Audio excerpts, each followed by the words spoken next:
Today's guest is a radio producer, a radio host, a podcaster, and now a Twitch streamer, Mrs. Katherine Boyle. Hello, Katherine, how are you? I'm all right, thank you. Gosh, this is nice. How are you coping with lockdown? I really miss being on my own. I really miss being on my own. I'm spending, when I go to the loo, there's a lot of time where I'll disappear for a while and I'm not doing anything in there, just enjoying the silence and the solitude.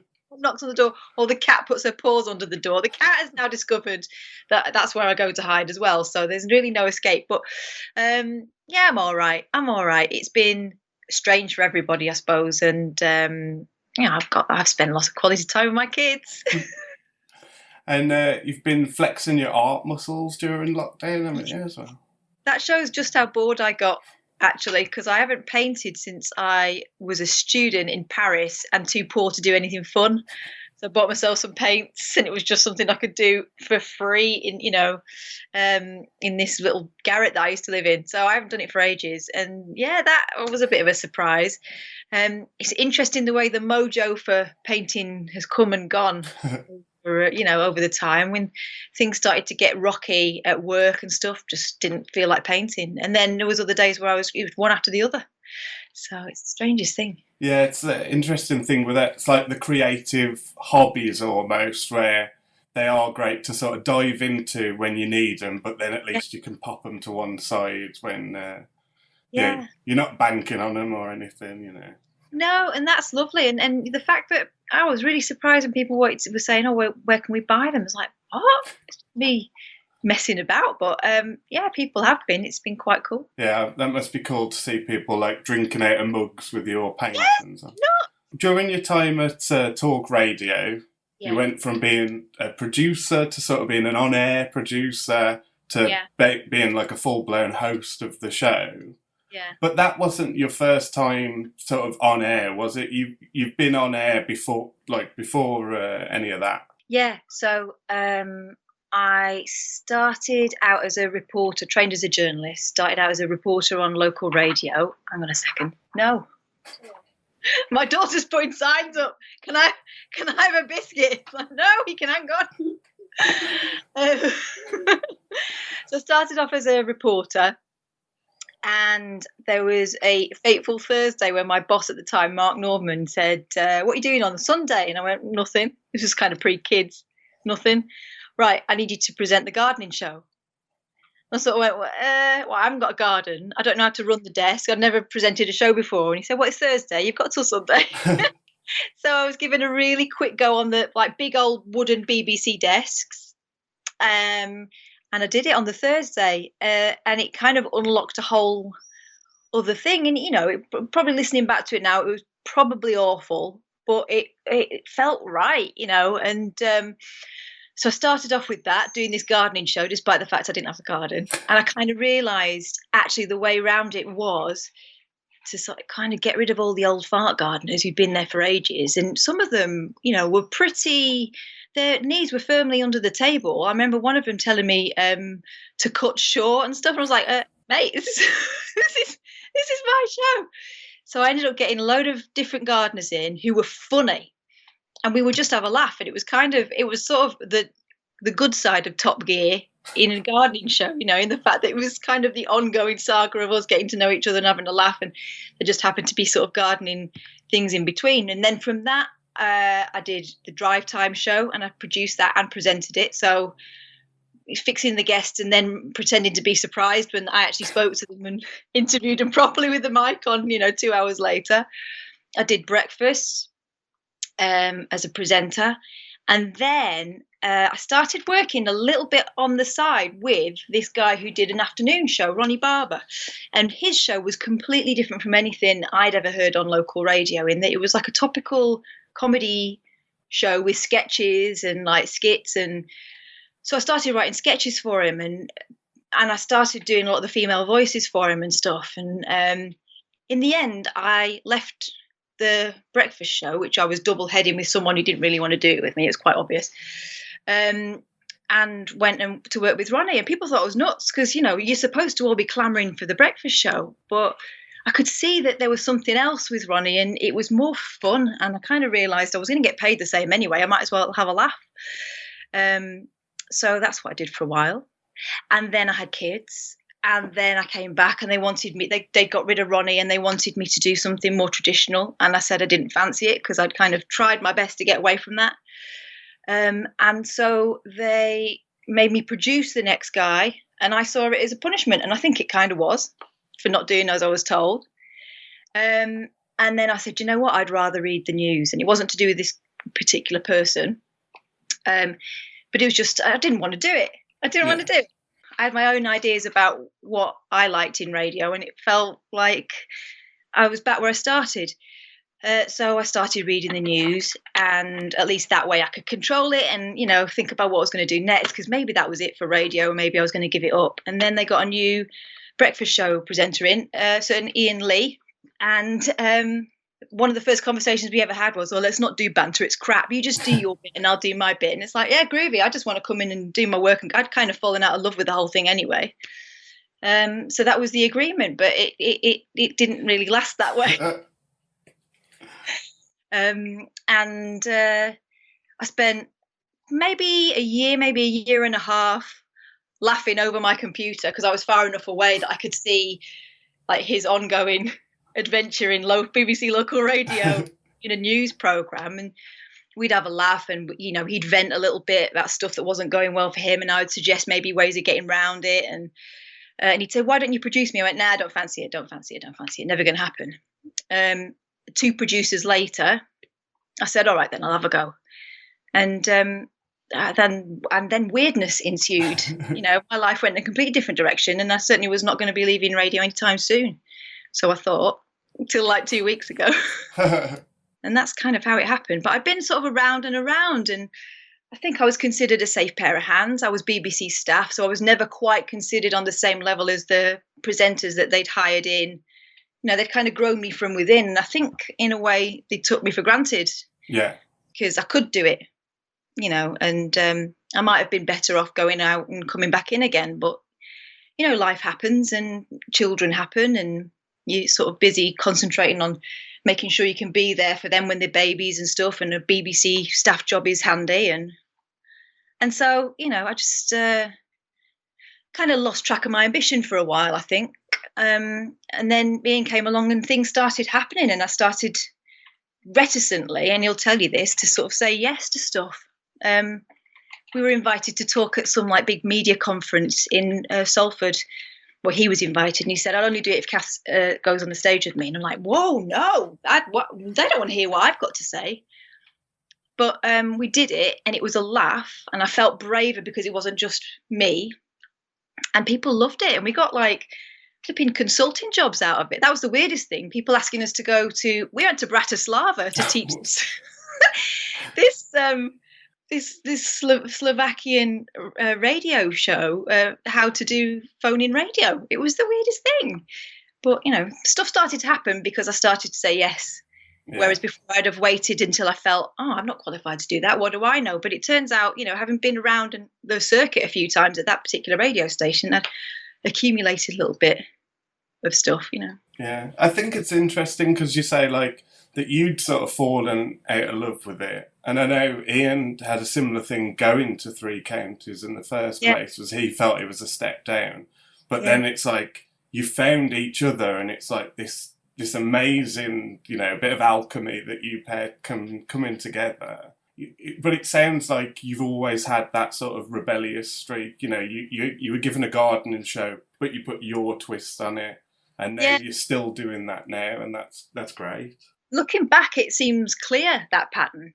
But at the time it didn't, and it just felt like every time I would sort something out, either the show would end, or I'd get put on something different, and I would start from scratch again. And you know, after a while, it gets flipping exhausting, that, and especially when what they're trying to make you do consistently is get back in your box.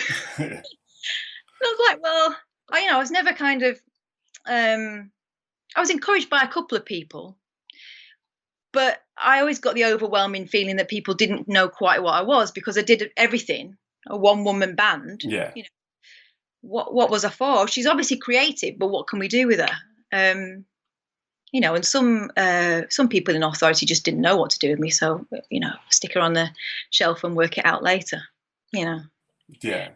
And that's kind of heartbreaking when you get those moments of, oh, this is great, you know, and I always get really into things. I would always find something within whatever role I was given that I could do differently. I always try and work out a way of like surprising, you know. Yeah.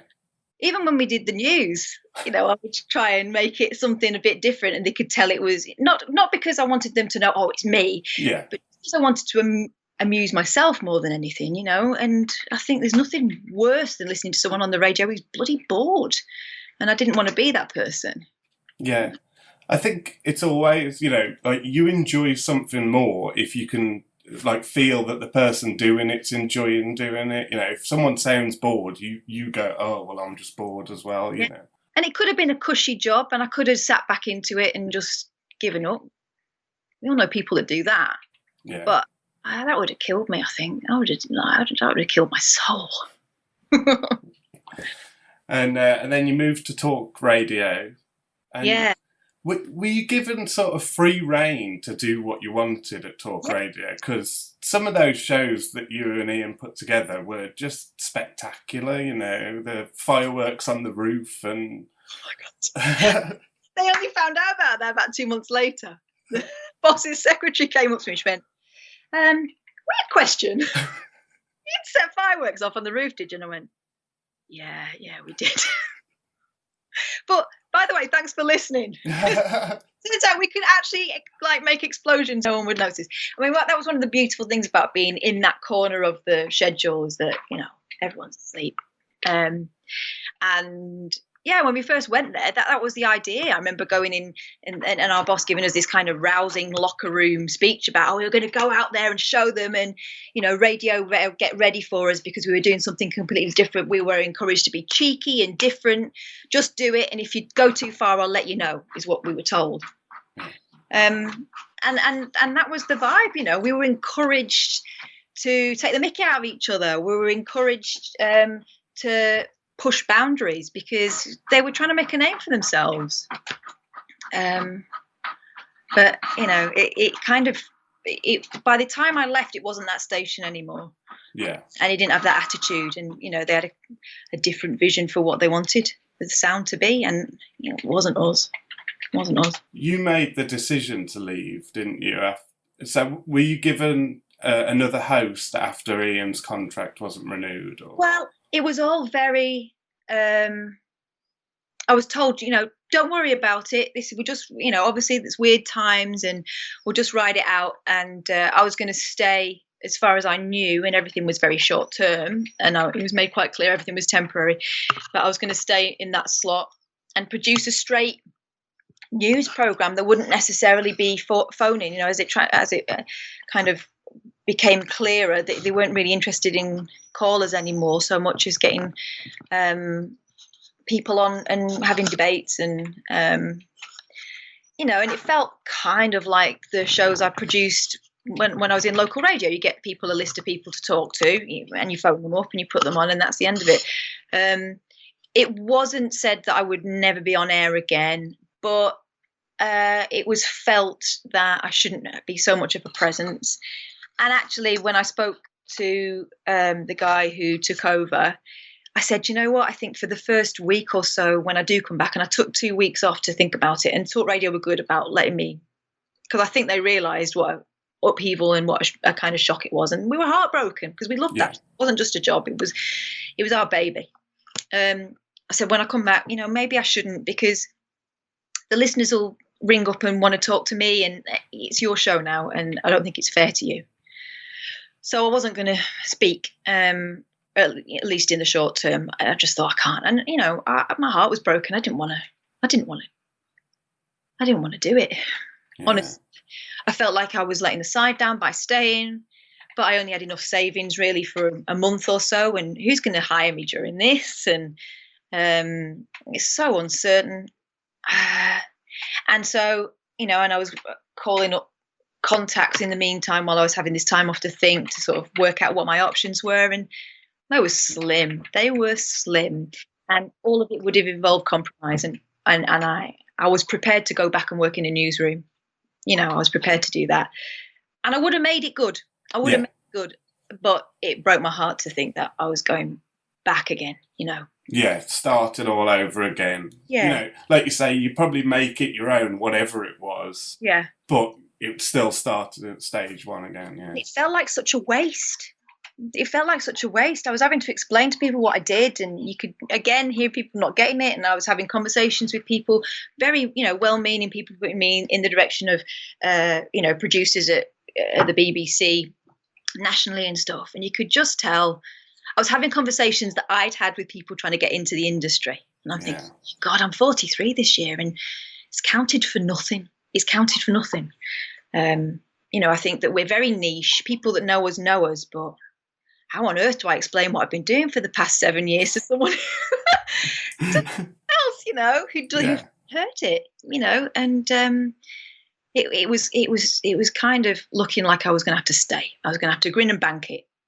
And I was thinking, and also I cannot make this the problem of the person I'm producing next. You know, it's like being dumped, and, you know, your rebound guy, be kind. It's not his fault. It's true, like you say, because even the times before they trusted, I suppose, you to host the late night alternative, you know, when they are in Jake Yapp or Rufus Hound or even Tommy Boyd, people would still phone in and want to talk to you or want to talk about you and Ian. Which is why I think in the end they decided to let me do it. Just let Katherine do it, because I think I was there as the continuity and to guide the next person. And those people were brilliant and don't need any guidance really, but we'd kind of created this little corner of the radio station, and I was really pleased that the boss saw that that's what it was, and that the listeners had an expectation, and that I could help kind of bridge a little gap and everything. You know, I got to work with Tommy Boyd. I listened to Tommy Boyd when I was a teenager, and I couldn't sleep at night. I had my digital radio alarm clock next to my bed on the sleep timer, and it was him. Or, you know, following James Whale, another person who I'd listened to since I was a kid. It was incredible. And in fact, when I was still working out what I was going to do, Tommy Boyd rang me up on my phone. Oh, wow. It's like notoriously hard to get hold of. Rang me up out of the blue, gave me a pep talk, and it's hugely encouraging. And I'll always remember that, you know. I had friends that didn't call me because they didn't know what to say. And then there's Tommy Boyd there who gets it, you know, who knows how heartbreaking it can be. And it sounds really poncy. People that haven't been in our position would think, oh, get over it. You know, everyone loses jobs now and again. And it's just, you're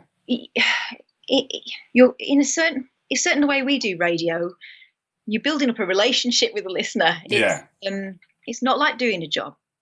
It's not like you can pick it up and take it somewhere else. And it does feel personal when you're not wanted anymore. It feels really personal.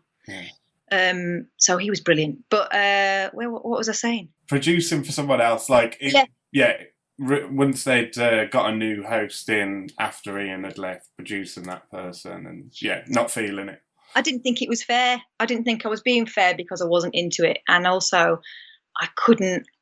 He needed someone to build a show with. And I just wasn't feeling it. And I said, and I had some really frank conversations with him, and he's brilliant, and he got it. And but I was ready to do it.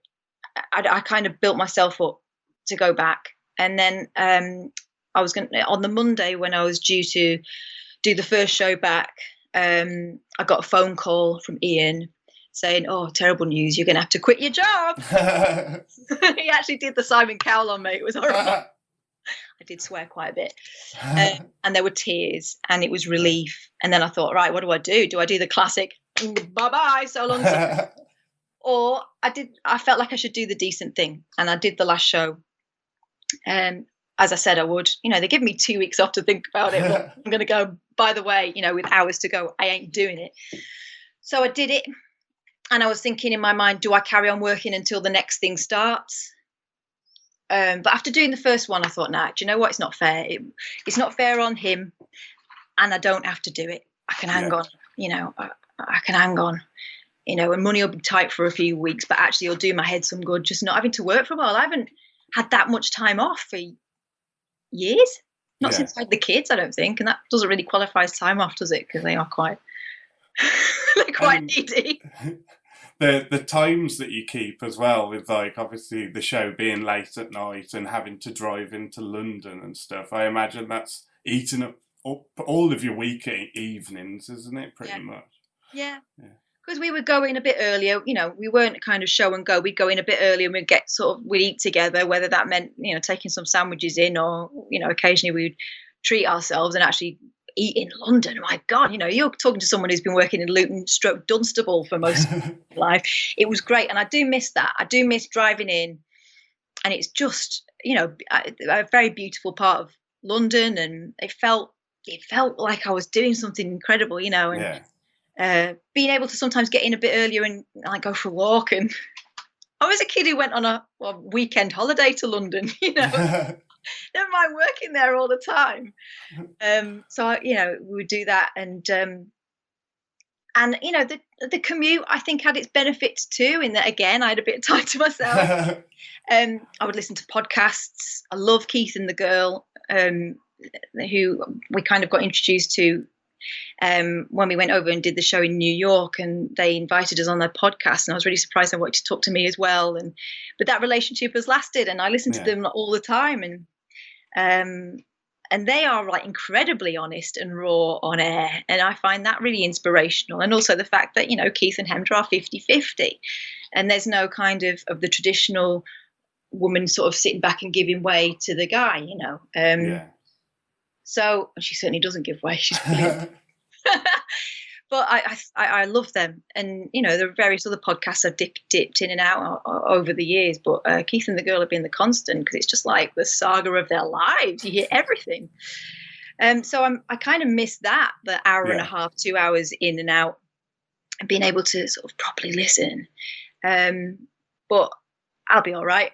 I could do with the money, to be honest, and the time will be great. And also, he lives near enough so I could go on my scooter if I want to. Oh, brilliant! So on a nice day, I might go on my scooter. Although my sweaty helmet hair might not be great for Twitch, but I do love it. Should we talk about your new job then? Yeah, go on. So you're bringing the late night alternative to Twitch. Yeah. Do you want to explain what that is and where people can find it and what the show's going to be? Okay, I can explain some of that, but what it was going to be, we never really know. So Twitch is kind of what the shorthand would be. It's like YouTube, but probably more interactive. Traditionally, it's been the place where people can watch other people play games, video games. It's been quite blokey. It's actually, deliciously geeky. They've got, there are, but also you can chat along the side, and the person playing or whatever they're doing can, interact with you that way.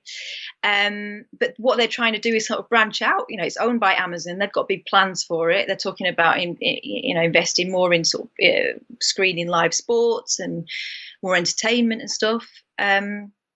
And so it feels like we're on the cusp of something, and no one quite knows how big it's going to go or in what direction. But what we know is that they approached Ian thanks to a tweet from Jeremy Vine. Right, we've got some incredible people who support us, that we really look up to. People that listen to us and stuff, and you go, wow. But managers fear us. But Jeremy Vine put something out.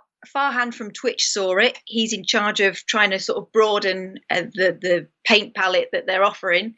And he said, do you fancy doing your show on here? And so Ian had this conversation with him, and he said to me, Kath, I don't think they're going to pay me enough to be able to bring you on. But, let me build it up. You might have to grin and bank it at your other job for a while. But the idea was that we would carry on working together in some way. And he had this meeting with him, and immediately he did the maths, and it's enough for us to work together. So we're going to be doing it together. It's going to be 50-50. It's no more kind of presenter, producer, that kind of, kind of grey, amorphous job description. Although, as it turns out, he's going to be like presenter stroke engineer, because he does all the techie stuff. And he'll continue to put the podcast out. So there'll be, the live stream will be going out weeknights from 9 till midnight, so slightly earlier. But we can carry on if we want to afterwards, because our channel is our own. Late night locking.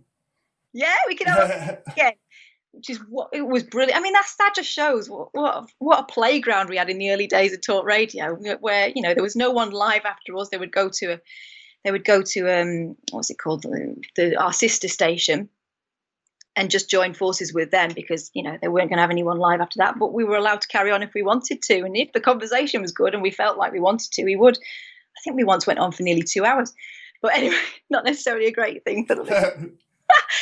But so so we're going to do that. It will be live 5 nights a week. You'll be able to watch it again on Twitch, but also 2 days later you'll be able to catch up with it on YouTube, and there'll also be a best of podcast, which I will be bringing you probably the day after. I think that's the plan anyway. But as to what it will be, we never know, because our talk radio show ended up being different from what it was when we started, and we've got this visual element now to play with, which we were experimenting with before, but it could be, once lockdown eases, we could take it out, So don't know what it's going to be, but I'm dead excited about it. And it feels like we're building again. That whole thing, when Ian's contract didn't get renewed, we had this conversation. He said, it's all been a waste. I went, no, it hasn't, but we don't know what it's for yet. And I think that's what it's for. We've been sort of tinkering around with live streaming for a while over the years, and we did a general election special when we were working, because they wanted a more serious program on, and we wanted to show them that it could be done in a different way. And rather than explaining it, we sort of did one on Twitch and loved it. Got into trouble for it, but it was worth it because we didn't realise, but we were practicing for this. And that's kind of the way it's always been. When you look back on things, I look back on all the false starts in my career, actually, it was all worth doing, because bits of it have come up again.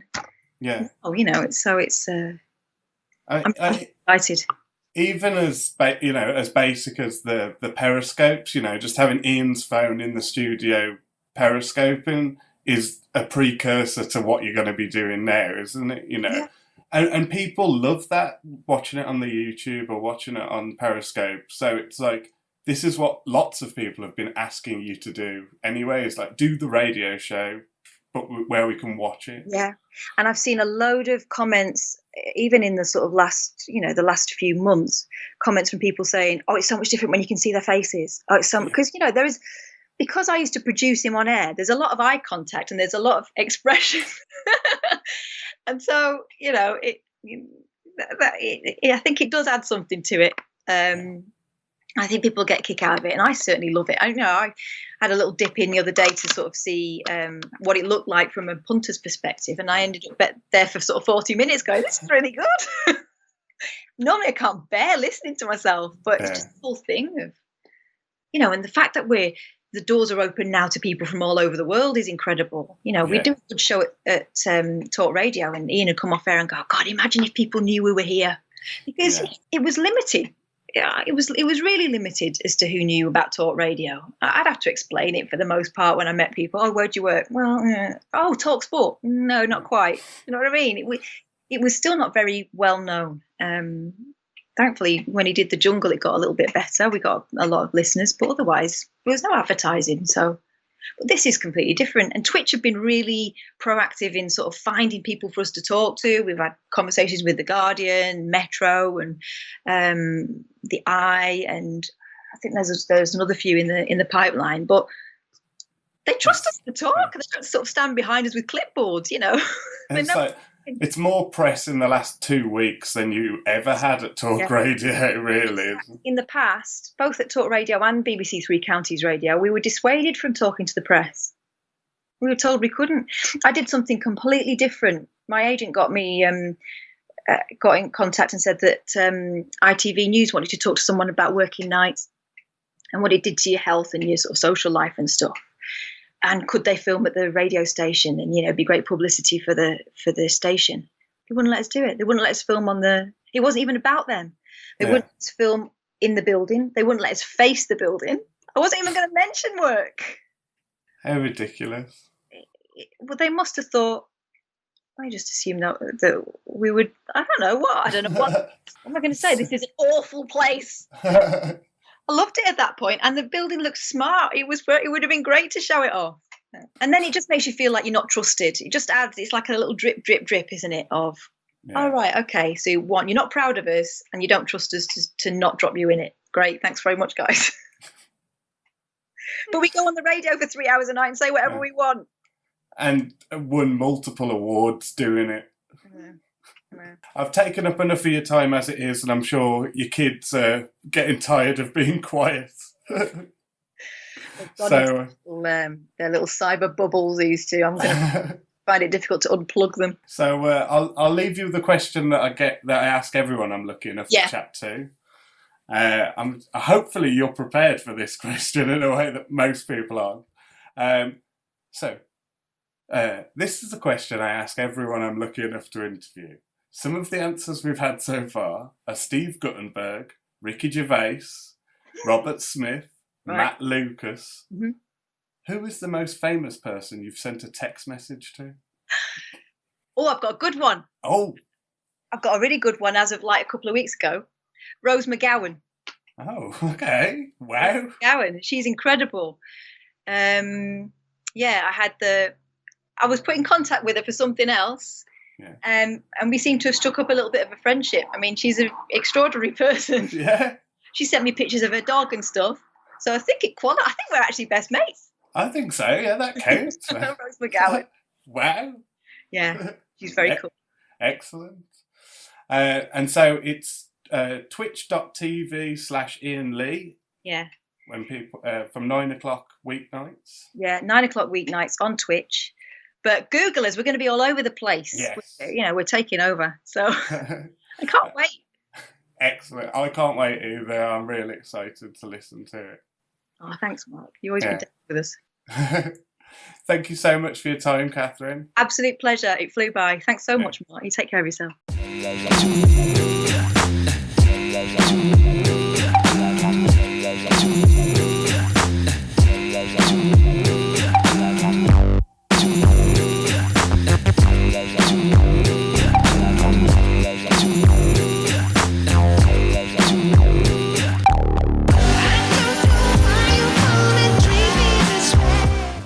You have to embarrass yourself, Mark.